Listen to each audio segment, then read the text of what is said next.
New developments in a high-profile case against mogul and music producer Sean Diddy Combs. We're getting our first look at Combs being arrested Monday evening at a New York City hotel. This footage was obtained by TMZ. Now, you'll see him walk in with his entourage, and for a team of Homeland Security officers swoop in opposite of him and take Combs in. We see no resistance as Combs cooperates and goes with authorities. Then moments later, they walk him out handcuffed with his hands behind his back. Now, this is a statement from Combs' spokesperson speaking to his state of mind. Right now, it says, Mr. Combs is strong, healthy, and focused on his defense. He's committed to fighting this case and has full confidence in both his legal team and the truth. On Wednesday, a second judge denied his bond appeal after the first judge rejected his bail offer of $50 million. The judge cited Combs' characteristics and history as why there were no conditions that she felt she could impose that would assure that he would return to court or that he wouldn't tamper with evidence or witnesses. Now, Combs was indicted on sex trafficking and racketeering charges earlier this week. And according to sources in the courtroom, Combs looked at his three sons, his sister and his brother-in-law in the gallery, put his hand over his heart as he was led out of the courtroom. Combs' arrest comes roughly 6 months after federal authorities simultaneously raided his mansions in L.A. and Miami. Combs has faced a wave of lawsuits accusing him of sexual assault, among other things. All right, let's bring back in our guests still with us. Criminal defense attorneys Marsha Minot and Marie Pereira with us as well. Marie, I'll start with you. First and foremost, as far as that arrest is concerned, I do want to say that his attorneys, according to his attorneys, he returned to New York. He was supposed to turn himself in, but Homeland Security decided to arrest him in a very public way. I think that in and of itself tells you where they stand in this case. That's not, I don't want to say it's unusual, but once an attorney usually says, I'm bringing my guy in, usually that's an agreement, then you allow the person to come in. Arresting him sends a message. It does send a message, and I'm not choosing sides at this point, but I feel like he's being treated unfair. Bail is to ensure the person is coming back. They have his passport. They could set any conditions they want. He could be on house arrest. He could have to pay for the security that's provided by the government. He has not been convicted of a crime yet, but they're acting like he's already guilty. And I think they're punishing him because of who he is. And I think denying him bail is not right. It's not just, because bail is just for that, to make sure you'll come back. He's not a threat to the community. He didn't kill anyone. And even if they think he's going to threaten people, they could even have a condition that he has no phone, no computers, no nothing. To deny him bail is unjust. It is. I don't know, Maria, I'm going to have to disagree with you. Marsha, I want to get you to ring in on this. My thoughts are that he has a history of messing with witnesses and all kinds of intimidation of folks, and he doesn't necessarily have to do it himself. And certainly from wherever he is, he could instruct people on what to do and how to do it. I guess he could do it from jail as well.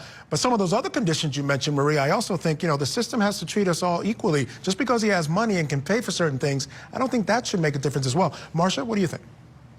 I don't think it should make a difference, but we do live in a society where it's guilty as charged now.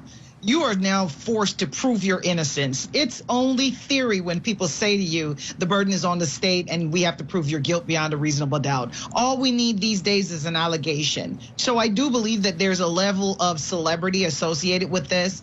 I've had clients that I've turned in on numerous occasions, but anytime law enforcement wants to showboat, they refuse to allow me to turn my client in. I think he could have turned himself in. There would not have been any surveillance footage associated with what's going on. And I think conditions could be put on him to entitle him to bail. Sometimes you have to be careful, Michael, that you're not treating him worse just because he's a celebrity. Yeah, fair enough. And he was acting in good faith. He had turned over, as you said, Marie, his passports. He was selling his private plane to make sure he came from Florida to New York. All those things in favor of him saying, hey, I'm going to do what you guys asked, because again, he believes that he has, as his attorney said, full confidence in his defense. What would be a defense in a case like this? Now remember, and I want to talk about this as well, this is one of those enterprise cases where there's this trafficking conspiracy or racketeering conspiracy going on.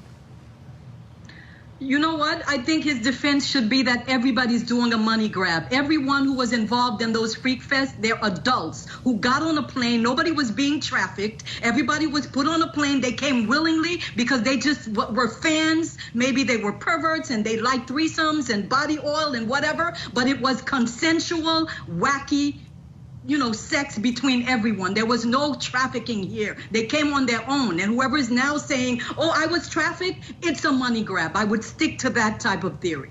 Marcia, do you agree? I mean, looking at this particular case, I would imagine based on the lawsuits, there are going to be people coming in testifying that they were coerced or forced to do these things or quote unquote trafficked across state lines to do these kinds of things, which is what got the feds involved in the first place. But do you think, and I think that's a legitimate concern, this idea that folks knew what they were getting into.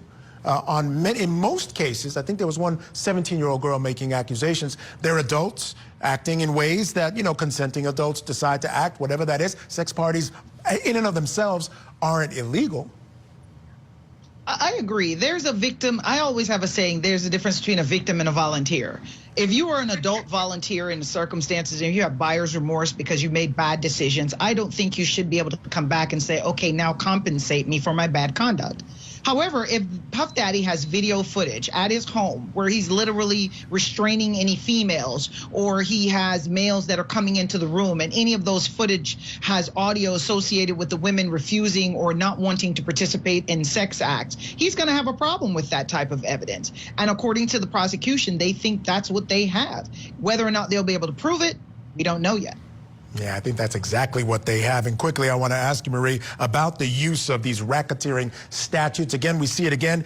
Combs relied on employees, resources, and influence of his multifaceted businesses to bring people together and attempted to engage it among other crimes, sex trafficking, forced labor, kidnapping, et cetera, et cetera. The use of these statutes being applied to these situations, I find it difficult. Again, for conspiracy, for racketeering, that's life in prison.